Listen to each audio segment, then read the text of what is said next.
Hello, BookTube. Hello, Tudorverse. I have a guest today on the channel, Tony Riches. If you like Tudor fiction, you have certainly read one of his books. There are a lot of them. His original Tudor trilogy, The Story of the Early Tudors, Owen, Jasper, Henry.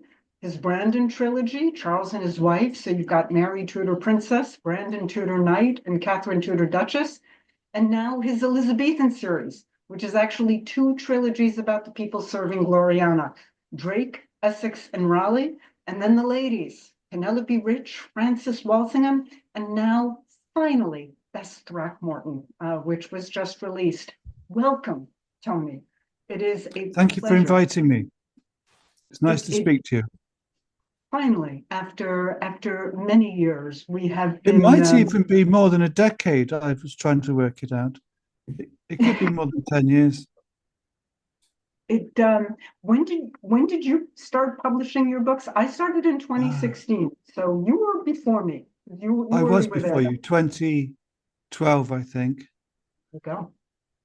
Now you started, I mentioned the series you did, but in 2012 you were doing, I don't want to call them one-offs, but when did you do like Warwick and The Secret Diary of Yeah, Eleanor Cobham? those early books were part of my learning curve, I think. And it was only when I um, began writing the Tudor trilogy that things really took off big time, because Owen was a phenomenal success. It was a bit of luck, really, because the timing was right. You know that yourself, is that sometimes it just hits the right note. And I've been lucky with Bess that Bess has done extremely well, and she's only been out in the world for a week tomorrow, in fact. So that's encouraging, isn't it? Yes, I saw the bright shiny number one and hot new That's releases always on good news. Amazon. There's so many categories on Amazon. It doesn't mean the same as it used to at one time, but it's still encouraging, isn't it? Really is. It's a lot of fun. I'm glad she's doing well. So how so Bess Tudor Gentlewoman, it's the story of Bess Throckmorton secretly married to Walter Raleigh. Fascinating woman who kept her husband's severed head and had it buried with her, but you didn't include the severed head thing. No, I've got a rule which it all goes back to a mother wrote to me and said that her son was relying on my books to learn about history. This is way back when I was writing about Henry VII, and I felt a responsibility to be as factually accurate as I could and use historical fiction to fill in the gaps legitimately. And I know that some people enjoy going off on a flight of fantasy and include magic and all. That's fine, but not in my books. And I failed to find a reliable source. There is a source contemporary with poor old Walter's execution that said that Bess and her ladies took away his head, but nothing that says that she kept it with her everywhere she went. And there are practical considerations, of course, but if you search for it on Amazon, you'll find various beautiful velvet bags that claim to be the bag in which Bess kept Walter's head. And some say that she had it buried with her. Some say that she returned it so it was buried back with Walter, which would be a nice little touch, wouldn't it? But I couldn't find anything to really nail that one. So I decided, like a lot of things, that it had to be just quietly left out for people to make up their own minds. Right. Nothing in like the Spanish Chronicle that you could hang that Not little hat. yet. The exciting thing is they still discover letters and papers that corroborate various things which have always been questioned.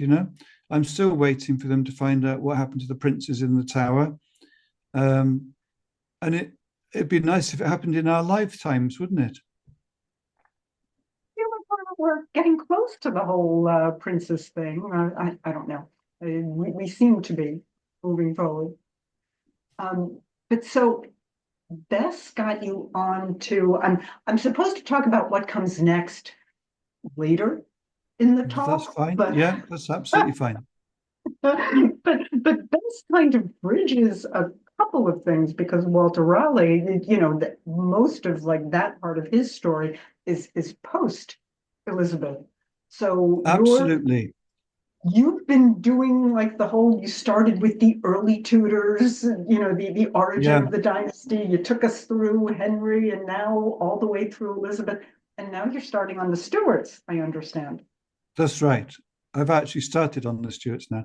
But the idea came to me when I realized that I could tell the entire story of the Tudors because I'd started with Owen Tudor's first meeting with Catherine of Valois. That's the first page of the first book.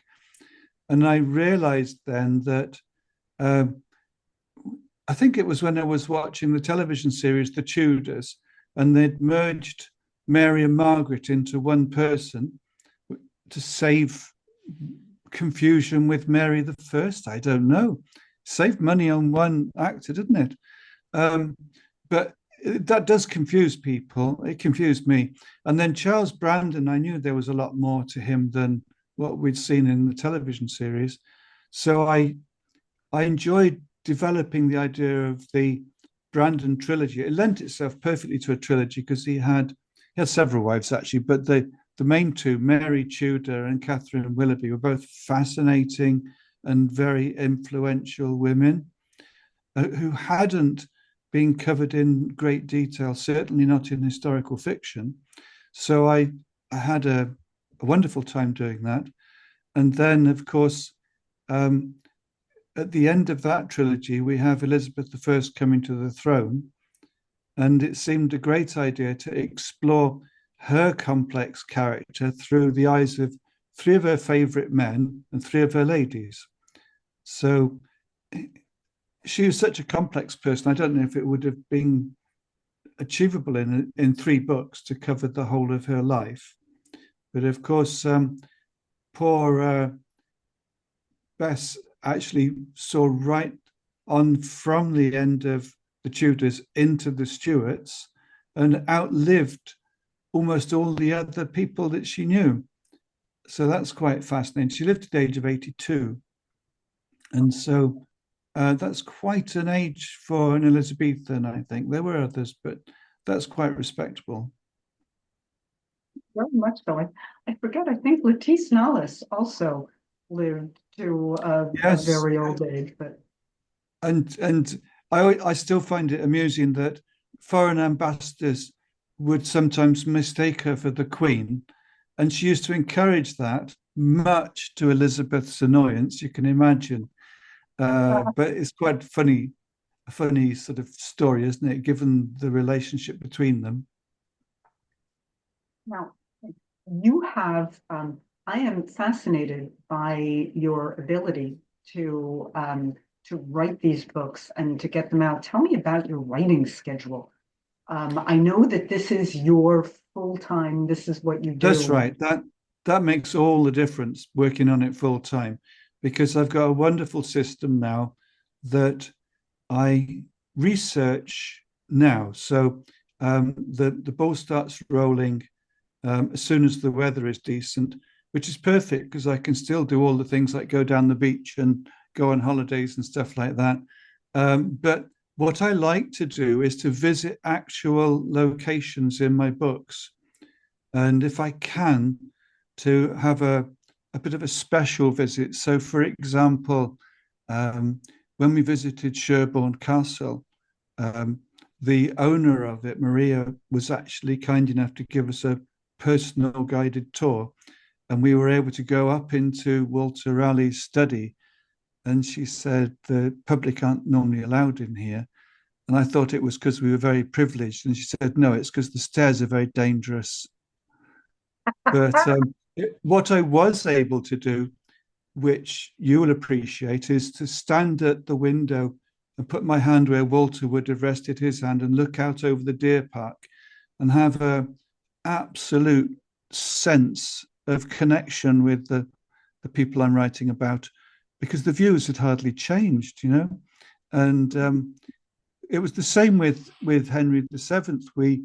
My wife and I went to the remote castle in Brittany where he was in exile, and it said danger falling rocks in French, but we managed to find the actual room where he was, and the way was blocked with cobwebs. My wife said, "Your back is covered in cobwebs," but it was worth it, because how many people have actually stood in that room and looked out of his window as Henry Tudor would have done while he's making his mind up about what to do about England? I think he was quite happy there, actually. It's like a, oh, that's fantastic. Do you work on multiple projects at Oh once, yeah, or? sorry. To quickly finish the way I work is research in the summer, and then as soon as autumn comes, that's my writing time, and I write every day. So I read somewhere, write every day, whether you're in the mood or not, it'll come. And I have a notional word target, but I don't worry about it too much. But I like to achieve a word count target. And my wife is my proofreader, so as soon as a chapter's done, it goes straight to her, and I get instant feedback then, which is great. And then when I'm happy with it, I've got a target to get it to my editor in February. So as the winter is just starting to turn, I've got an excellent editor who has done my last, I think it's my last 8 books. So she cross references all of the books to each other and tells me if I've got something wrong, which I do sometimes get. Normally minor characters, I forget that I've already dealt with them somewhere else and I've called them something slightly different. But she puts all that right. And then I try to arrange for a launch in the spring. So that's where I am with Bess now. It was launched last Friday. So that's quite a good system. And that's the system I've used for the last 10 years now. And I have written 2 books in 1 year, but you'll know that is a bit of it starts to become a bit of a chore, quite honestly. It's doable, but why bother? I'd rather put all my effort and immerse myself in one character and their family than be diverted by several. It's hard enough when you have got to decide who to leave out and who to include, isn't it? But you don't write one character while you're researching the next book and editing a different No, one. I You don't. try and keep it clean and distinct. Obviously, I'm now researching my next book whilst launching the previous one, but I'm not making any changes to the previous one. That's it. It's out in the world now. Right. Once you've sent out the advanced copies, that's kind of it. I'm happy with that system, and it's quite a fun way of doing it because you don't feel the same pressure that you might do. I did start considering doing non-fiction books, and you end up with all sorts of tight deadlines and issues about photography and heaven knows what else. So I decided that wasn't really for me, and I wanted complete control over the process. You have a favorite writing spot? Do you have like your desk and that's the only place you can No, write? Or I'm looking at it now that out of my early-ish royalties, I bought myself a very lovely writing desk, oak with the leather, green leather thing on it and everything, and little cubby holes for all my bits and pieces. And I imagined that that's where I would write. And I have never written at my writing desk. It's become a place where I keep everything safe. And that's funny. I write on my MacBook Pro wherever I am. So I've written in the car, not while driving, but I've I try not to write on holiday because I try and have a break then. But even then, I've still found that I'm jotting down a few ideas as they occur to me.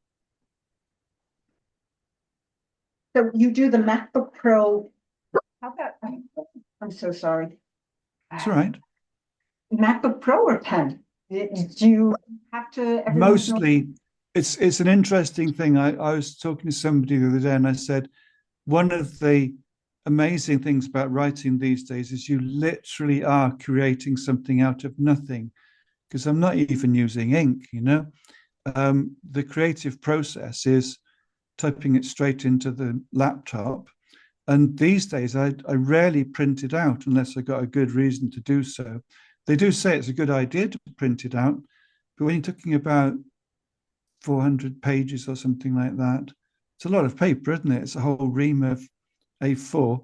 And I'm quite happy to um, look at a Kindle version and make sure that that all works okay.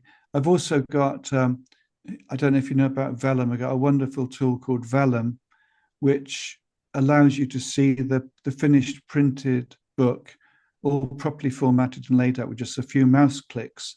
So I can actually see how it's going to look and feel. I have, I write in a whole bunch of different places. I write with a whole bunch of different things. I'll print out sometimes. I'll look at it on Yeah. screen, just a whole bunch of things. I think it's But whatever works for you, isn't it? yeah, Because I did a series on my blog about famous writers, and it was fascinating. Somebody like Roald Dahl would sit in a particular chair in a shed with a plank of wood and a legal notepad, and he would write it in a particular pencil. And that's how he wrote all of his books like that. So somebody then had to transcribe all of that, didn't they?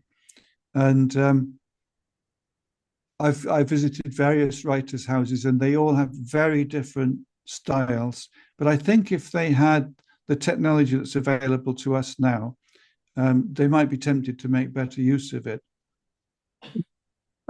it is wild to see. I've been to Victor Hugo's writing Oh room, yes, Balzac's writing room, and they make even more of a mess of their drafts than I do. I went to George Bernard Shaw's house, and he's got a rotating writing hut, and he used to call it London, so that if anybody wanted to get hold of him when he was writing, his wife could honestly say that he was in London, and he could rotate it to point it so he had whatever view he felt like that day. And it's still there and it still rotates. It's National That's Trust now. there are a lot of writers homes that I want to go to, but there's always so much more. There's always so much more to visit, like the But castle. at the end of this month, my wife and I are going to the Bronte Parsonage, which is a kind of bucket list thing, really, that I've been meaning to go there for a long, long time. But that's a whole fascinating sort of time capsule there for writers, you know, to see where they wrote and how they wrote is absolutely fascinating. Um, is that, do you find it's kind of almost like the pilgrimage to the writers' homes is similar to the pilgrimage to castles. Do you find yourself like writing after that? Do you find yourself like the sudden burst of inspiration, or does it kind of Definitely. Oh, definitely, yeah. And the thing about visiting locations is that there's lots of stuff that you can't get even from primary sources. What you can't get is a feel of the place, the scale of it, and the context, the landscape it sits in, and things like that. You know, when I was writing about Francis Drake, we went and visited the actual replica Golden Hind in London and had a private tour of it, which was fun. And it was fascinating to see how small it is, because it's not a scale replica. It's a exact replica of the ship. The only difference is it's got a wheel, which the actual Golden Hind had just a sort of like a kind of tiller. But apart from that, it gives you a real sense of what it must have been like to be on such a small ship for quite so long, with nothing to save you if things went wrong. Have you done much sailing? Because I know that with Drake, you did Yeah, an enormous amount of the description on the ship and that's all of right. that. My my wife and I are both qualified yacht masters, and we've had. I've actually lost track of how many yachts we've had over the years, but we we used to do quite well. We used to live in a different part of Wales and sail down to this part to Pembrokeshire every summer, which was something we really enjoyed. But now we live down here, we don't need to do that. We can just stay local. It does help when you're writing about anything to do with sailing and ships. I wish actually that I was a bit more of an expert on horses because I've ridden horses, but I often find I'm writing about horses, and I wish that I had a bit more first-hand experience of what it's like to ride a long distance on a horse. You know, we've done trekking through the olive groves in the south of France and things like that. So I have got a bit of a feel for it, but um, in a lot of my books, it's a big deal. That was how poor Bess had to get down to Sherborne from London, and they had these funny wagons with very thin wheels and deeply rutted roads. So you can imagine that was quite a challenge, even riding in some kind of carriage. And you've still got horses, of course. How about hawking? Do you do any of that, or have you done a bunch of that? No, I've seen it though. I've seen it firsthand. So that's another one that there's no substitute for actually seeing it firsthand, is there? You know, it's not changed much since medieval times, really. They're all right there. Now, I do want to get back because this is so exciting to have a new book out. Um, is this, do you have each book that's coming out? Is that always your favorite, or do you have a book that's I an older book? I did an interview the other day, and it was which is your favorite character and which is your least favorite Tudor person, which is a very clever question, actually. But it's a little bit like saying which of your children is your favorite. Depends on so many things, and actually, there's no answer. But you're right, because I've been living with Bess for the last 2 years or more than that, because she obviously featured quite prominently in the book I wrote about Walter. That I just find it a bit strange that I don't have to think about her all the time now, and you'll be able to relate to that yourself, I'm sure. But I'm at the same time I'm also getting into my new character. The least favorite Tudor, just in case you're wondering, was Richard Rich, who tortured Anne Askew, which was unforgivable, and then had her burnt at the stake. But she never betrayed Catherine Willoughby, even though it might have even saved her life if she had done. So that's something that struck me when I was going through the book, that somebody can be quite so loyal that they're prepared to die rather than betray somebody. Now, Richard Rich, you wrote Penelope Rich, so you would have Yeah, had a lot his of son. It was his son, Baron Robert Rich. Spoiler alert for those people that haven't read Penelope, but she was horrified to find that, um, of all people, Robert Dudley, who was her stepfather at the time, because he'd married Letty Knollys, um, he'd arranged a business transaction with Richard Rich's son, Robert Rich, that he could marry Penelope, and it was a win-win as far as he was concerned because he thought saw it as a good business deal. She would become a baroness, so that was quite a respectable role with the place at court and all that goes with it. He was a millionaire by today's standards. He was actually a bit of a harsh landlord, so his tenants suffered under his landlord restrictions. But the worst thing was he was a Puritan. So Penelope loved singing and dancing and having a great time and fine clothes. And her husband was the complete opposite. So he thought those were all the work of the devil.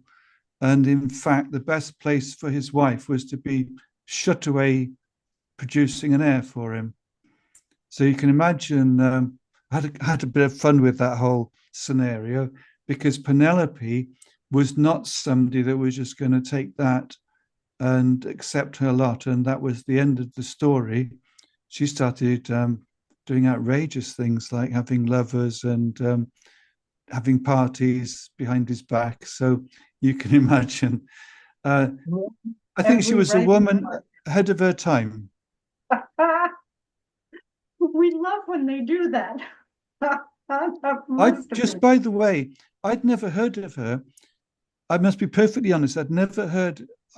Lady Penelope to me was somebody out of the Thunderbirds. And then I was writing about her brother, Robert Devereux, the Earl of Essex, who was the second of my three Elizabethan men.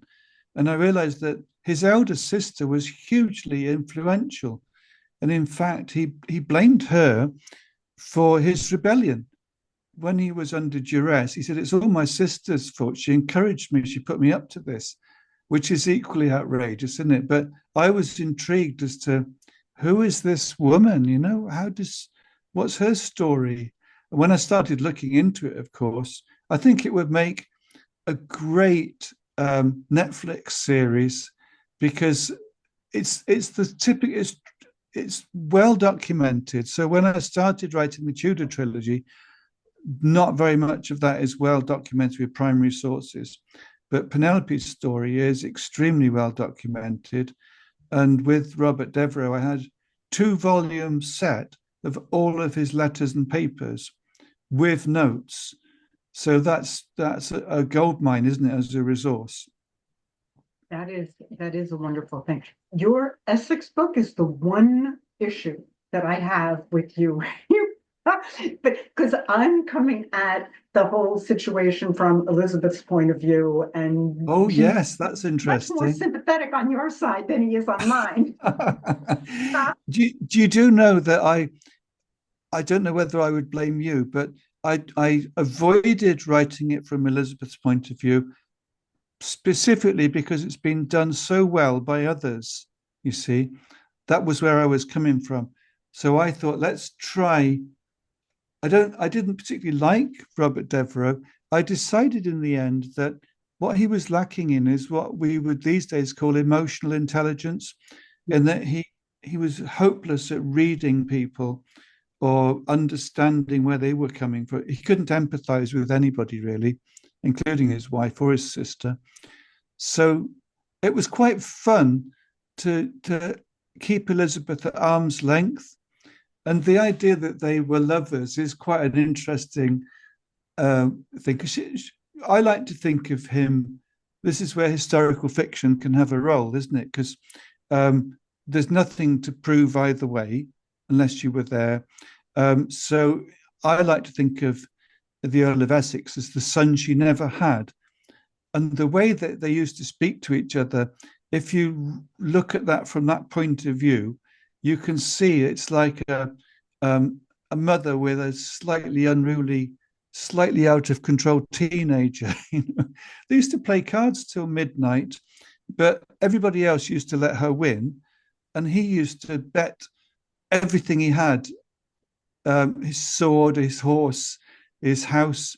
And if he'd lost, she would have held him to it, I think. She was indulgent, but not overly so. That's right. But it's once again there's a strange dynamic here, because I think that Elizabeth was in love with Robert Dudley, and I think there's enough evidence to back that up. And then when he married Essex's mother, that's like something out of some soap opera, then, isn't it?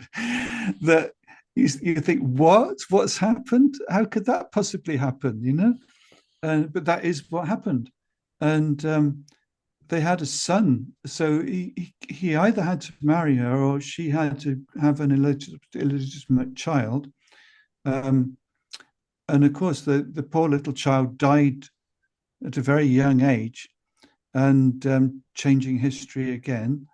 But I think it's fascinating to explore the dynamics of that whole relationship. I, yes, I agree. And that is one that you were probably glad that you were in third person. Now, you've written Yes. books in third person other than Owen, which was an amazing hook to get everybody pulled into this really murky time that we don't have. I mean, that was the story that we have the least facts surrounding, and you did That's it in right. first person. That was intense. Have Well, you? I can tell you something that I'd actually written two chapters, and I was reading Hilary Mantel with her first person present tense, and I couldn't work out really what was. It was really engaging me, and then I saw her give a talk. I think it was. I didn't actually go and see her give a talk. I saw a video of her giving a talk where she explained her technique. So I rewrote the first couple of chapters in first person present tense. Uh, I'm not saying I did it as well as Hilary Mantel might have done it, but it was an interesting intellectual exercise. But what started happening is they sounded like stage directions then, which is quite interesting because it suddenly becomes quite real.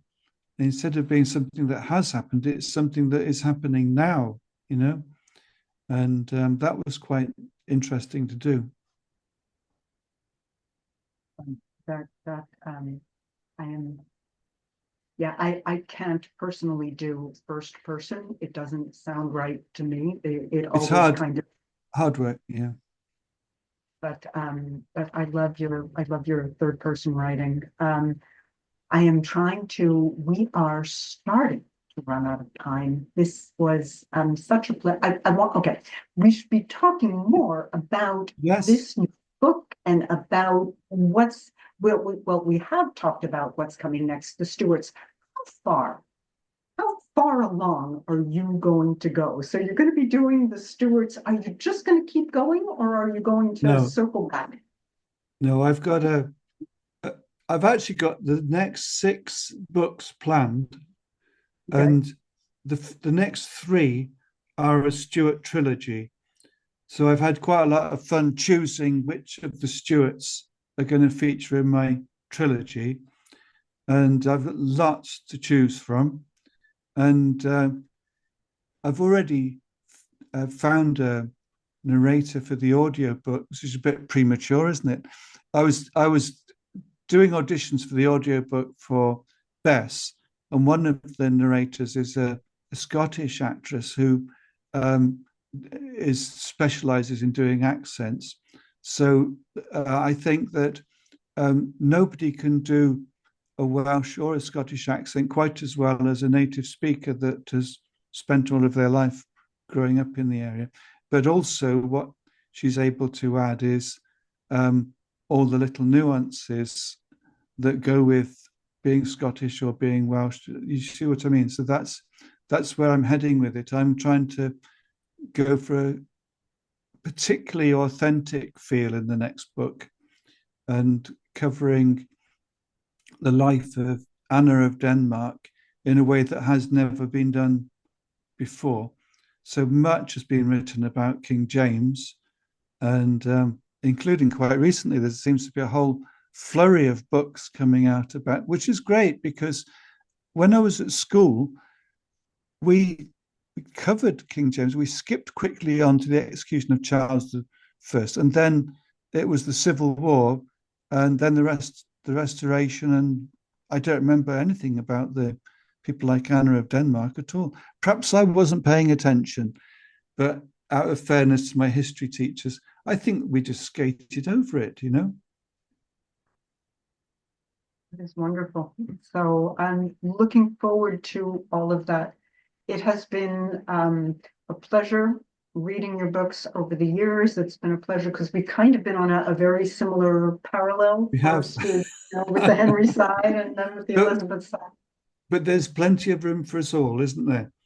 And There's so many stories, and I am really looking forward to um, seeing what you do next and just enjoying what you are doing now. So yeah, congratulations again thank you very much.